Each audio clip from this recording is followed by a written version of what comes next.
Browning Arms Company in 1965. Through the mid-60s into the 70s, the Browning Arms Company was well diversified, selling such items as archery bows, fishing rods, ski and vaulting poles, belts, holsters, gun cases, sailboats, inboard and outboard motorboats, canoes, hunting clothes, as well as their expansive catalog of firearms. The firearms released during this period included such icons as the Nomad, Challenger, and Medalist pistols, the BAR sporting rifle, the BL-22, the BLR, the BT-99, the BSS side-by-side, the Citori models, the B-2000, the B-78 single shot, and many more. Many of these featured in their own Milsurp Garage feature videos. But it was 1965 that saw the birth of a 22 bolt action Browning rifle that used an action last used on an American rifle in the year 1900. A rifle unique in rimfire circles and unlike anything else available. A rifle for kids, adults, left-handed shooters, right-handed shooters, single-shot conversion capability, even though it was mag-fed. It only lasted 10 years, but has become one of the most sought-after 22s out there. Let's take a look.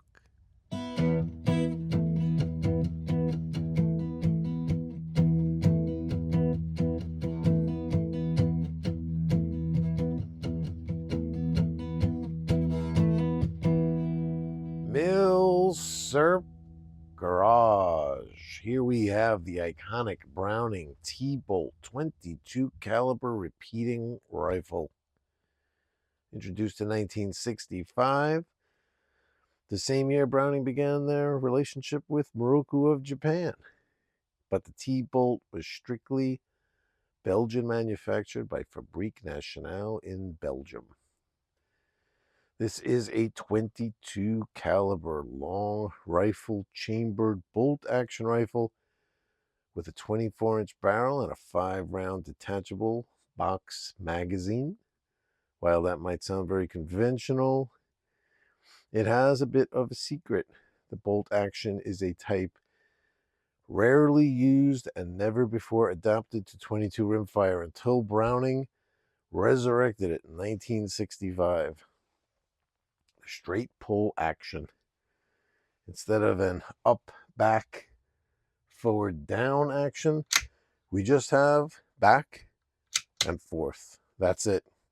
The whole opening the action, ejecting, closing the action, and loading another round is just done with 2 motions. That's it. And interestingly, just taking a look at the bolt, it's pretty simple. You would think that you would need a lot of craziness. Just that it appears conventional, and say the only thing really hanging off of it is just this back and forth action right here. That's enough to lock up like 2 different mortices. Let's say there's one here on the outside that when you open it, it comes into the bolt to relieve it. And then there's another mortise here on this side of the receiver that when you're pulling back the bolt, you're relieving it by pulling it out, and it allows the receiver part of it to slide between it and the bolt. So you can see it here. Here's that mortise popped out here. That just comes right out of there. And then on the other side here, you can see the mortise here that you'll see it get filled. Pretty slick, right? I mean, it doesn't take much to do that, but with a lot of ingenious, designs and inventions, it's not like it's got to be incredibly complicated to be genius. You know what I'm saying? It just has to be like thinking outside the box, These were available in 2 grades, affectionately called the T1 grade and the T2 grade, with the differences being a 22-inch barrel and plain uncheckered walnut pistol grip stock with an oil finish for the T1, and a 24-inch barrel with a deluxe wood high gloss hand checkered stock for the T2, like this one here. Each grade was also available, interestingly, in either a left hand or a right hand configuration, which is pretty cool. That's not something you see often, you know, on the, especially on 22s, but it's definitely something to keep in mind when you're encountering one of these, because it's easy to overlook the bolt position in all the excitement of buying something or finding one of these. And unlike a pump action, like say a, you know, like a 870, that's all you're really dealing with is a left hand or a right hand ejection port, whereas the gun would still be able to function easy for you. It'd just be like kind of like a little bit of a pain in the neck where the shell came out. It's different with these, because with the bolt handle being on the other side, that's almost like impossible for you to use, like to reach over and try to function with it would be difficult. So keep that in mind when you're looking for these. I saw one actually just a couple of weekends ago at a gun show where I was like, oh, take a look at this, you know, just looking at it because I knew I was planning for this video, and sure enough, it was left-handed. It was interesting to actually look at it and see the, you know, how it looked like that. It's kind of cool. So, and that's not the only thing to be careful of when you're finding one of these on a gun rack or at a gun show. So stay tuned for that important factor we'll get to later. So there was also, interestingly, if you're really into these and you want to poke around through the history of this design, which is fascinating to look at the history of it, there was a company in South Africa called Musgrave.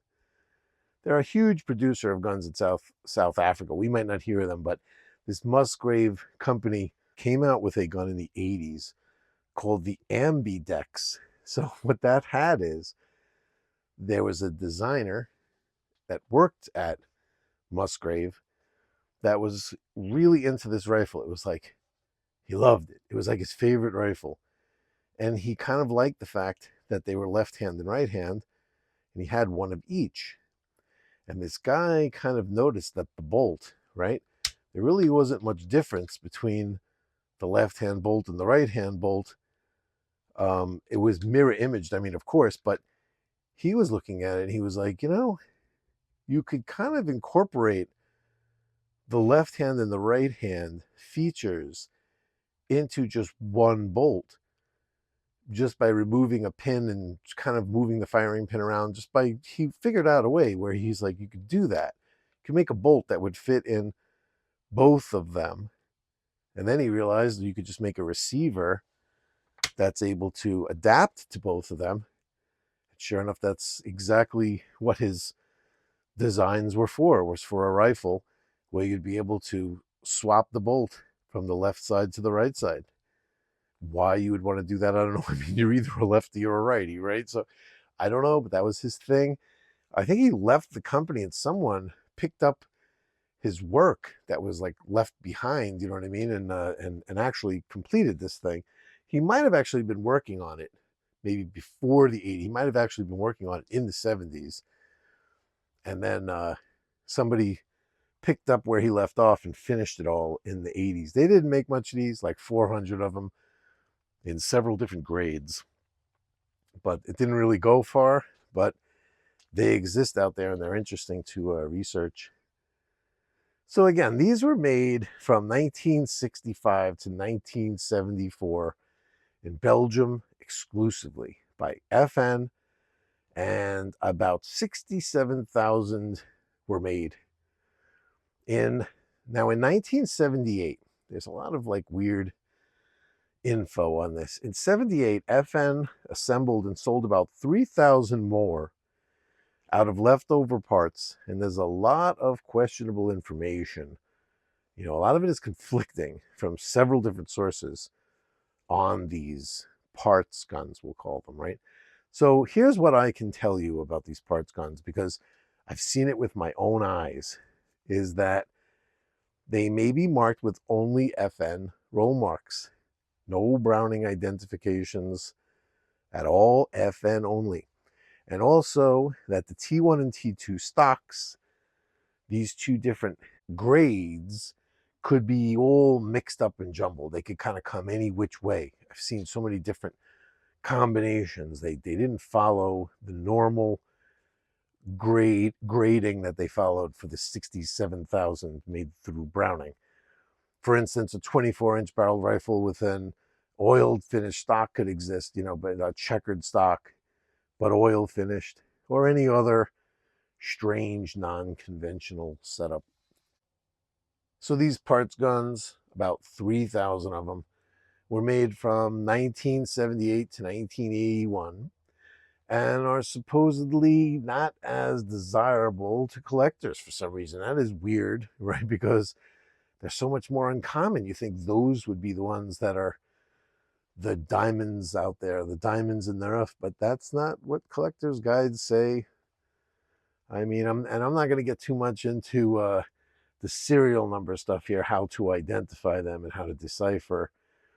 What I can show you is, it gets nutty with these, But here's a quick breakdown, and some secret info is that the parts guns can be identified in at least three ways I'm aware of by the serial number. Those are a 216 PM in the serial number, an X37 or an X47 in the serial number, or just an X in the serial number at the end of the serial number all by itself. As you can see here with this chart, the serial numbers used during normal production can be used to determine the year of production. But the parts guns weren't numbered in the same configuration. And searching the internet for pictures attached to past auction listings for T-bolts can turn up a lot of info on these parts guns variations if you're interested. Now, there was also a reboot of this design in 2006 offering 22 mag and 17 HMR chamberings, as well as the 22 long rifle. They had a 10 round, what they called a double helix rotary magazine. They were popular and they have a following, but they're different enough from this rifle, from this release, the originals, to require their own video one day. So maybe one day we'll be able to have one of those here on the table and look into it, but would definitely consider them their own separate thing. So, who created this thing? That's what we need to find out. Interesting, right here. This is interesting.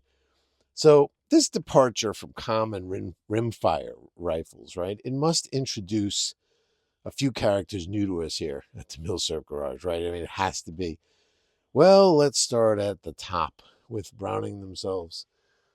So, let's baseline our research with the man, the myth, the legend, John Moses Browning.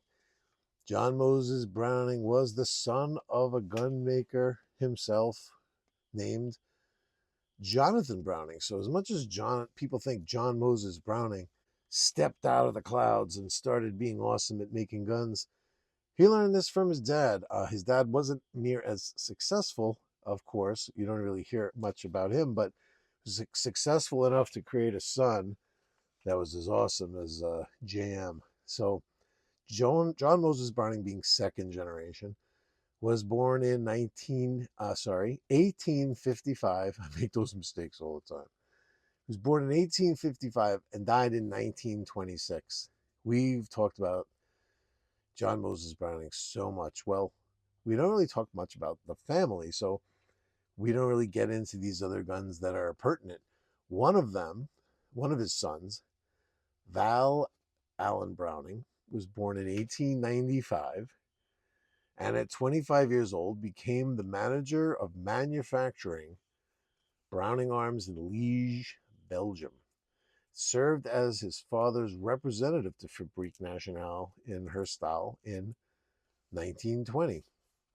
And when his father died in 1926, Val took over the responsibility of finishing all his father's projects, and namely, just the big one that he's known for is the Browning Superposed. And of course, also the high power pistol, who also Diodone Saive was Browning's John Moses Browning's assistant, also helped out with that. We have a video on the high power. I don't have a Browning superposed. I have so many awesome. I got Citoris and I got so many beautiful Brownings, but those superposed, they're like a works of art, a thing amongst themselves. I have to end up with one of these at some point, but don't have one now. So so that was Val's claim to fame, was finishing up and really perfecting the superposed and becoming the president, I think, of Browning Arms later on. Believe it or not, he didn't die that long ago. I didn't write it down here, but I think it was like in the 90s or something. It wasn't that long ago that he died.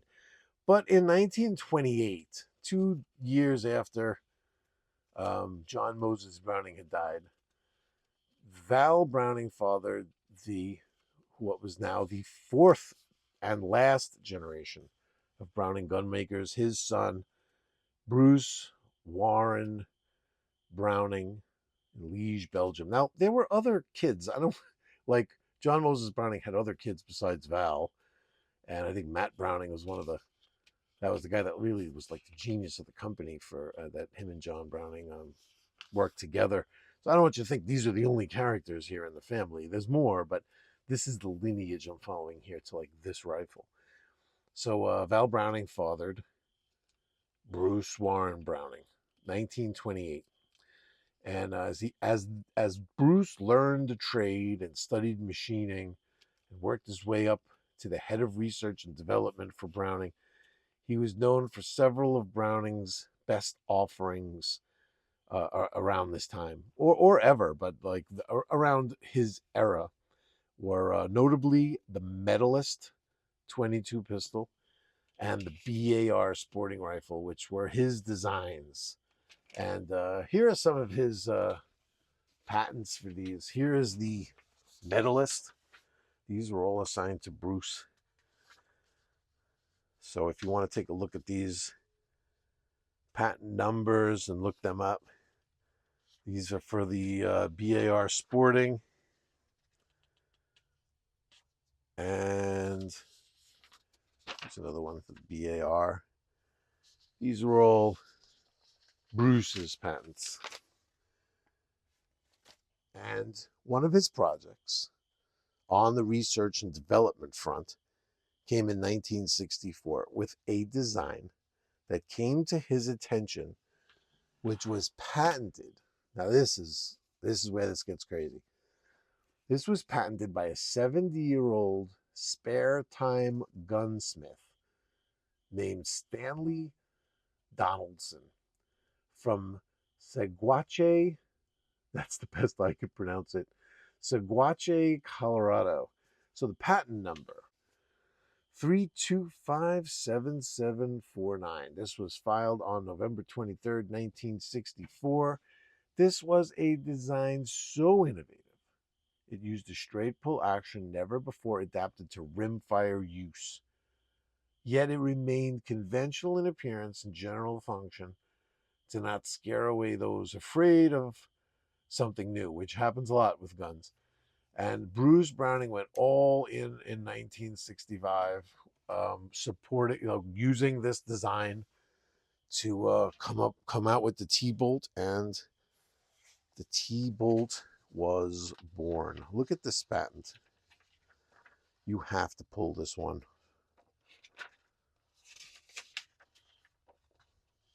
Every single aspect and nuance of this thing is all part of the patent. It's sick.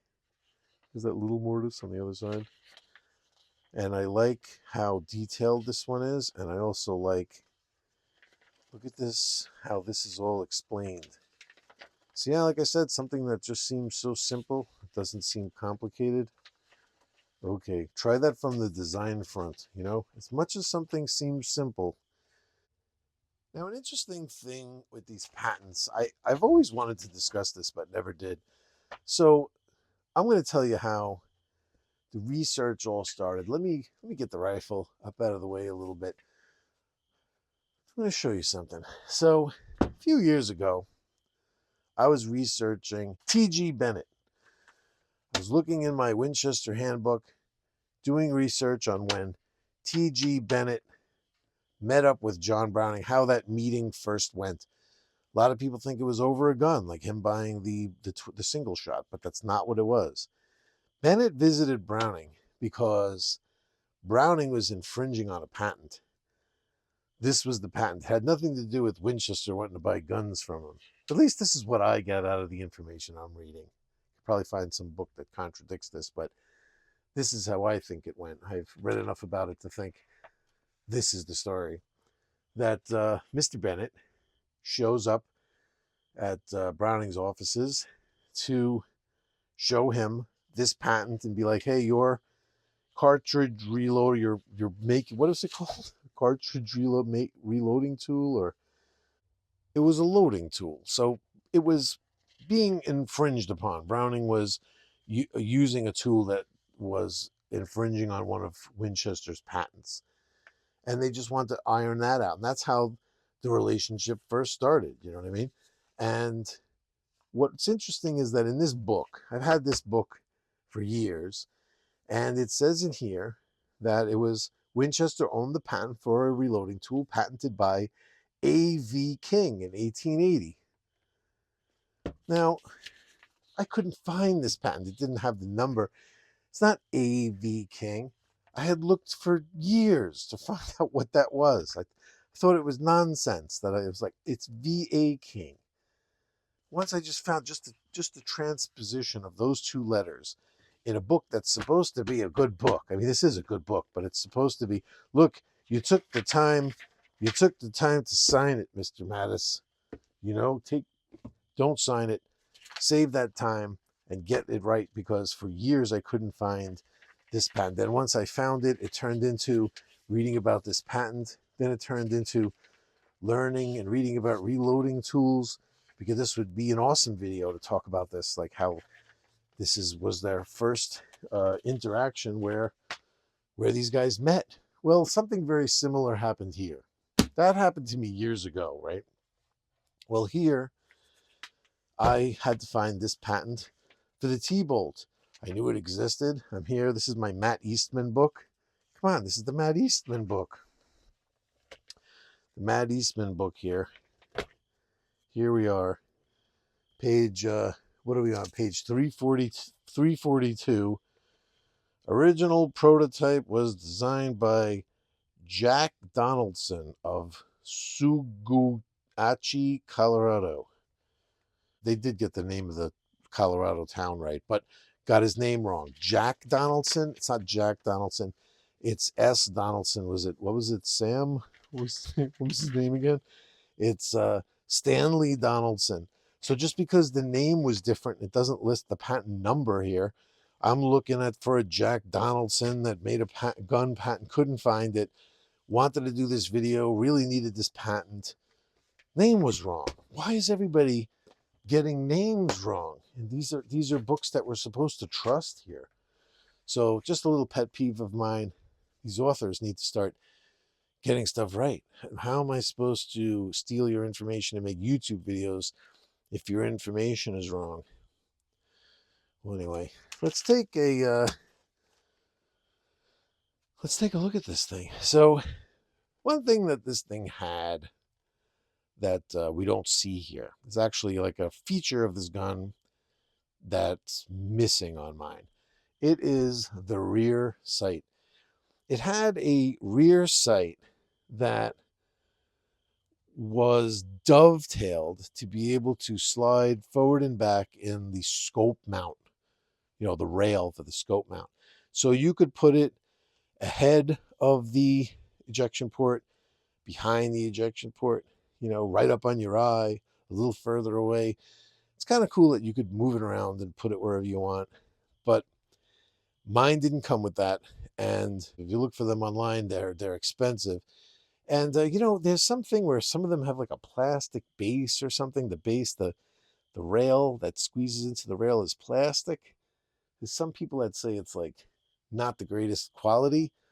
And just because it's missing doesn't mean I got to spend a fortune to get one, especially if it's crappy quality, for the reason that I just love the looks of this thing with the scope. So it is missing that sight, but I don't really mind it so much. Nice Browning butt plate on here. Everything very high quality. All the fit and finish is beautiful. His hand checkering is gorgeous. The safety is back here, easily actuated. It's in a nice out of the way spot. So if you don't want to deal with the safety, you're not going to accidentally hit it. You know, checkering here on the fore end, wrap around checkering. Check out the scrolling here, patent pending on that side. The regular Browning, St. Louis, Montreal, Belgium, all kinds of places. It's like a tour around the world here. And the front sight, pretty conventional. And nice crown right there, like a countersunk crown to protect the rifling. Nice, right? Beautiful. Gotta love it. I do love the scope on this thing, even though it has beautiful lines. I love the scope. So the purchase. You guys have a little bit of history with the purchase because of the last few videos. Well, not the last video, but the ones before that. The Gunsmith Specials. This purchase was the infamous purchase that came with the 2 Gunsmith Specials that I featured in those videos. The Stevens Model 15 with no bolt, and the Mossberg 183K for a 10 bolt action shotgun. Awesome guns, and these are seldom found cheap in this condition. That's the thing. And the negotiation for this one got involved.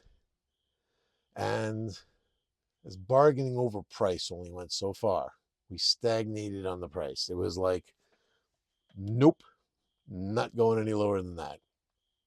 But it was just a little out of reach for me.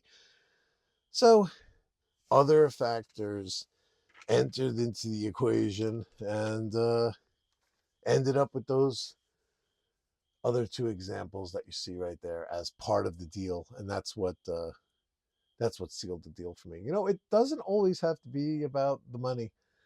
One of my favorite techniques when buying guns is playing like ping pong with 2 or 3 of them. So you look at one, you like it, you get a price. Then you look at another one, you like it, you get a price. And then you got another one that you just keep in your back pocket that you like, but you don't even ask a price for.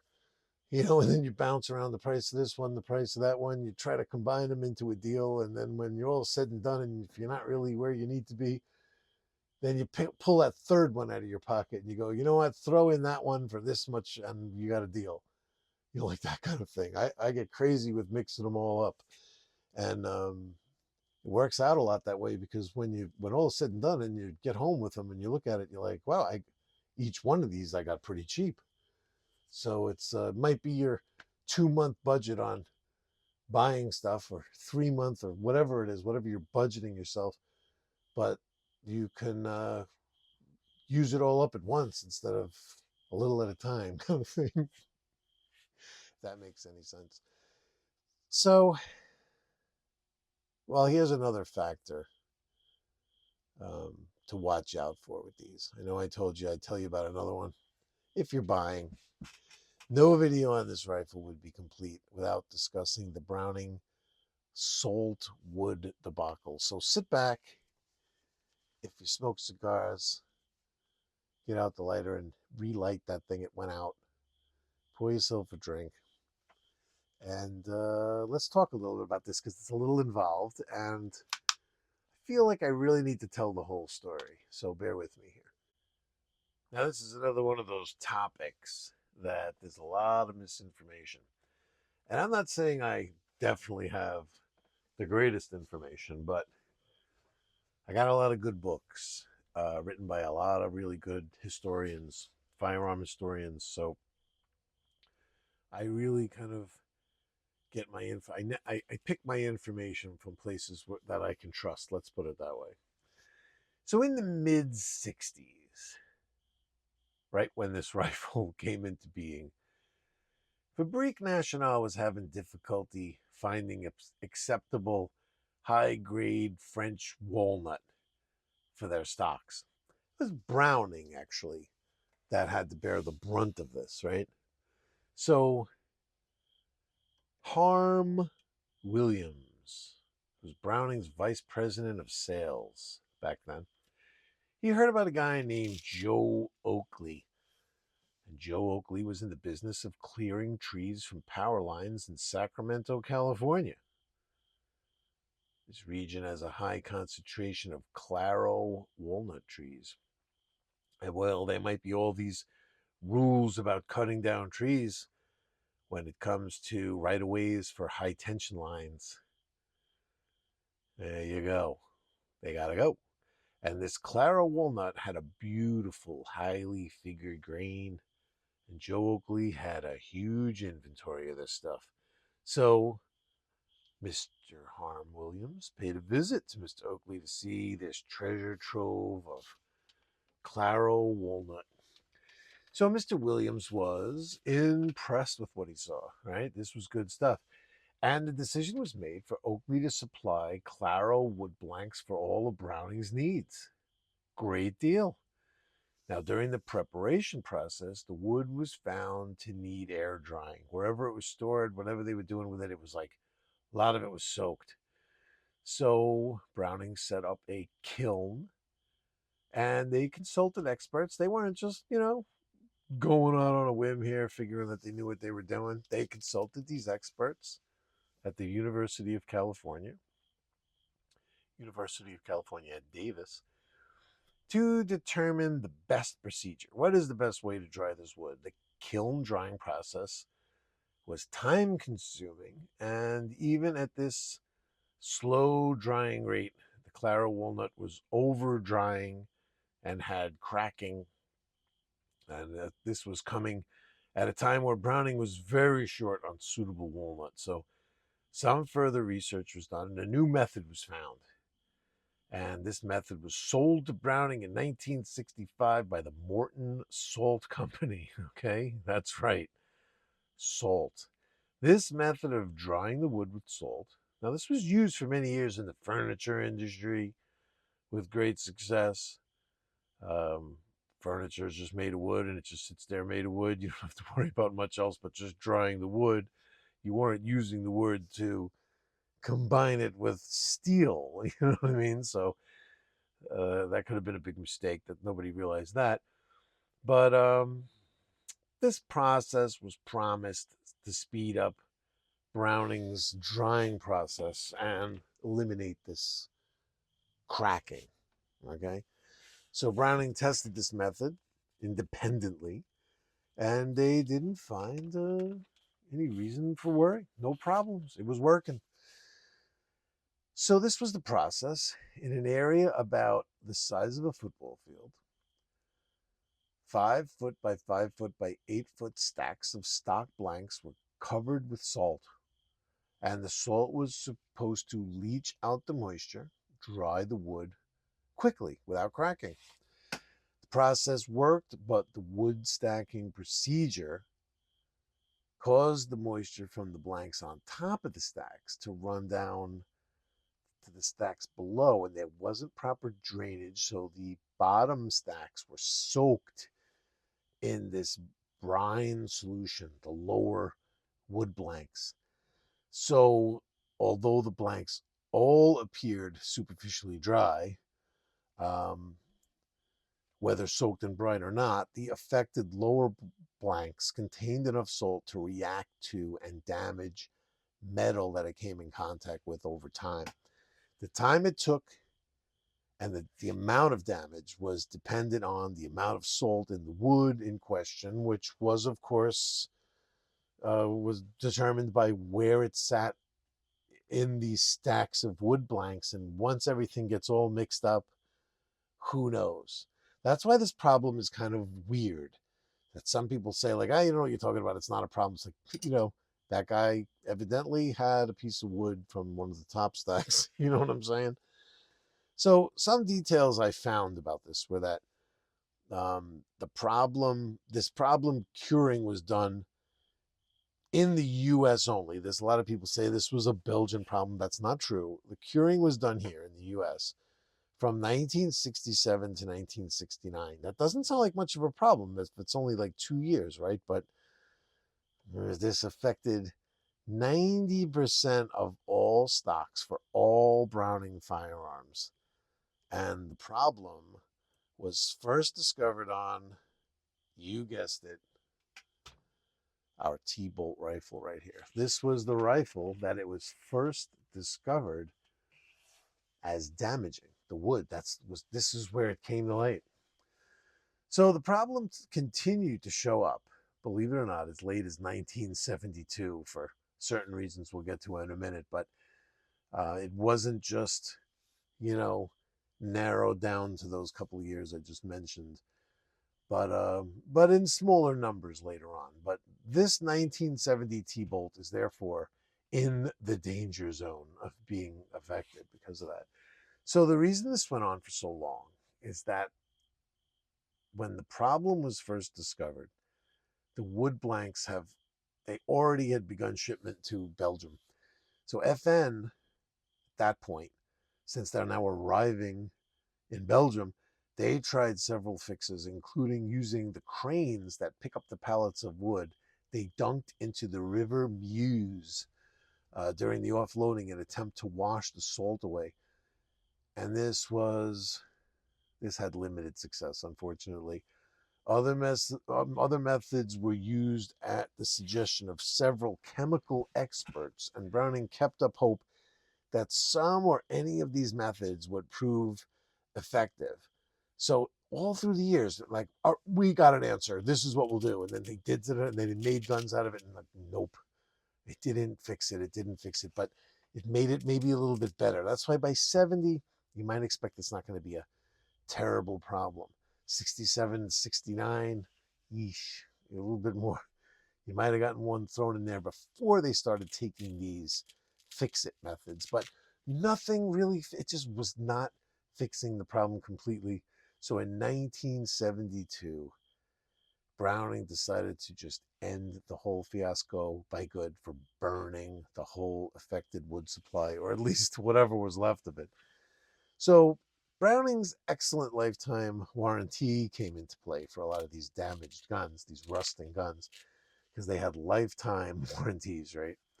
So it was the cost of millions of dollars to the company, but they made good on it. And it's one of those things that really showed that Browning stands behind their products, because their reaction to it was actually really good. They took care of everybody. As long as you proved that you were the original owner, that you had proof of purchase, you were good, or whatever it took to prove that you were the lifetime. The lifetime warranty didn't carry over to the next guy that bought it from you. So you just kind of had to prove that you were the original purchaser, and you were good. Now, here are some of the pointers to take away from this debacle in the present day, right? The finer woods, meaning the highest grades, were more prone to being affected. And the best place to check for a salt affected example is to remove the butt plate screws, because they screw deep into the wood and they're unprotected. Because, and if those are clean, likely if they're clean of rust, the rifle is likely unaffected. These things, they have such a thick lacquer on this wood that I'm thinking that went a long way towards protecting the steel also. But again, they were the first ones, because these things were being made right in that 67 to 69 years. Right in there is when they were cranking these things out, and they were very popular. So they were making a lot of them then, and it's an interesting issue, because depending on where the wood was in the stack, like I said before, and what procedures were done to this wood, it can be affected or not affected by a wide range. My advice is separate the wood from the stock if you're going to buy any of these, and inspect any Browning made during these years, you know. So luckily, even though mine had some surface rust on the butt plate screws, I'll show you those right here. When I took them out, I saw a little bit of this. I've seen worse on guns that didn't have salted stocks, so couldn't really tell anything right there.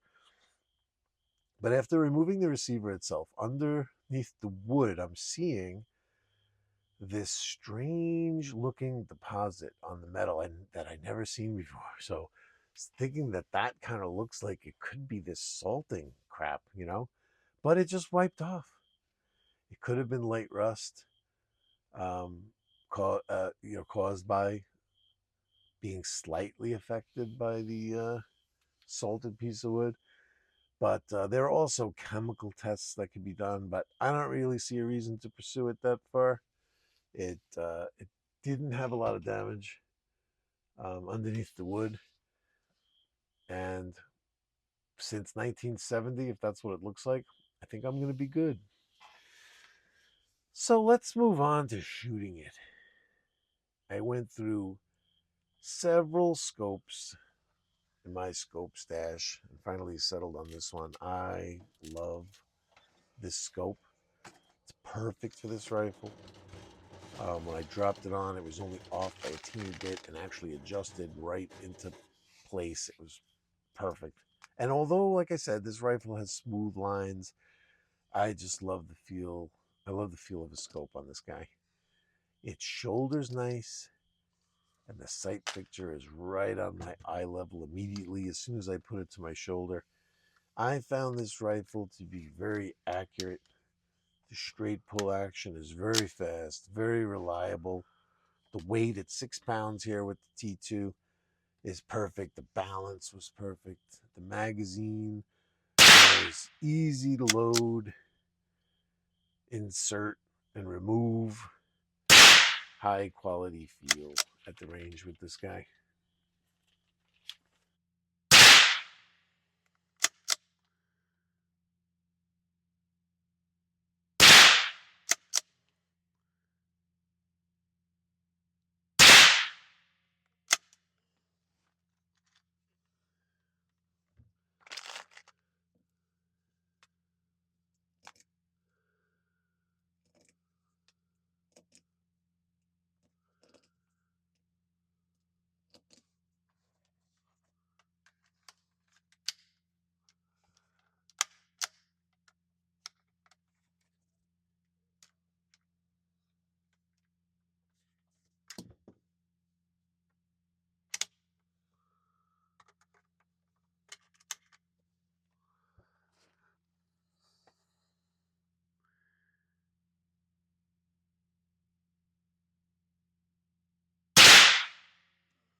So if this rifle interests you and you want to read more about what collectors call Browning's last legacy, there's two books that come to mind. I used them for the research for this video, and I love these books. Number one is the Carouse Publications book, The Browning Superposed, by famed Winchester historian Ned Schwing. This guy's got a lot of books out there. Most of them are Winchester books. But he threw it down here for the Superposed, and he did really good. Be warned, it's out of print, very expensive, especially the first edition. You'll probably hate me, but I found mine on a gun show junk table for $12. Book number two, Safari Press, Browning, Sporting Arms of Distinction, 1903 to 1922. This is by Matt Eastman. Also out of print. The price on this one isn't much better, but these are must-haves for Browning nuts.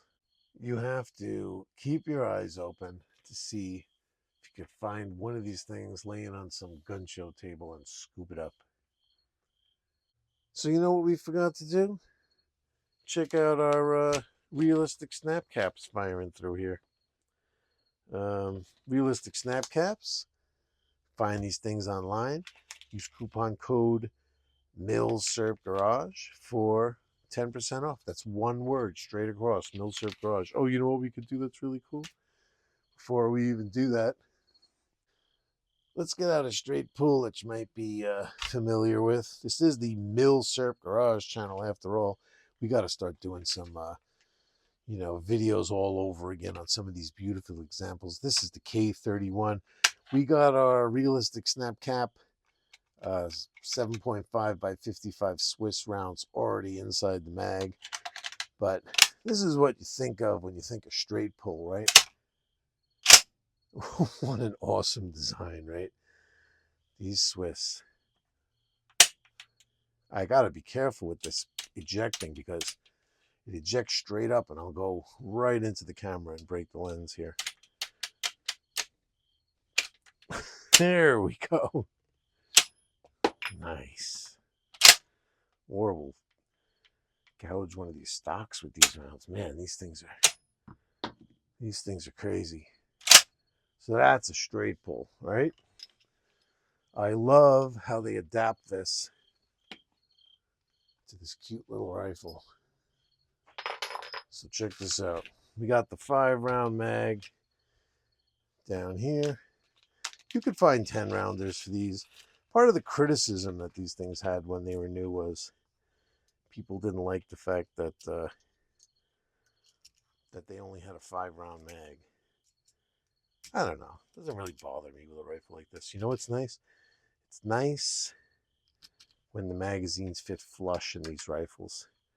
That's why they do it. They could have made it longer, right? I mean, it wouldn't have been a problem to make it longer, but to keep it flush like that, just to keep the lines smooth, that's right on the balance point. That's right where you want to carry it. You know, you don't want that sticking out.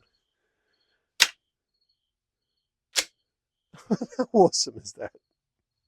Right? I mean, come on, that's right. I can't really drop the firing pin on these or you'll dent them, because it can't have the center silicone thing there to protect the firing pin because they're rimfire, so they're actually just in.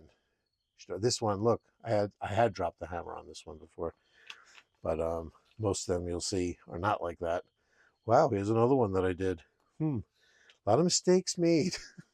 But listen, these things are cheap enough. If you want to buy them just for function testing to make sure the firing pin's hitting right, I mean, you could do that with a spent case. You just turn it around so you're using the other side. That's what I do if I want to see if the firing pins are hitting right. But I already dropped the hammer on this, didn't I? Oh, I just did.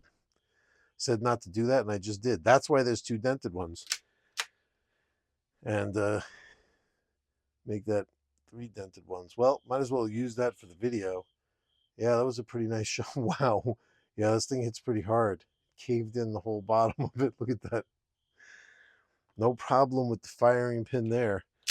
But yeah, look at this. Look how excellent this thing works. You could do it lightly, which I'm going to do now because that one just ended up in the kitchen. But yeah, if you having problems with with ejecting or whatever, if you some 22s are just real junky, covered with that waxy stuff or whatever, and some rifles might have problems with cycling. This one's not going to have a problem. You really have a lot of powerful control over the ejection here, and the extractor is not fooling around. I didn't have one failure to feed with this thing, except if you're just getting real lazy. That's what would happen. You'd find that if you got lazy, you'd have a weird discombobulation. But if you just operate the action properly, you're not going to have an issue. There was also a single shot adapter that came with each of these guns. Seems like all of them disappeared. Very rarely do you see them coming along with the rifle when you buy it. I did find a couple of examples out there on eBay. It's a two-piece unit, so sometimes you would find just one piece and not the other. I'm not even sure if I saw two of the pieces together. Be nice to kind of find one somewhere, but maybe one of these days. It was a two-piece unit because there was one plastic piece that would cover up the mag well.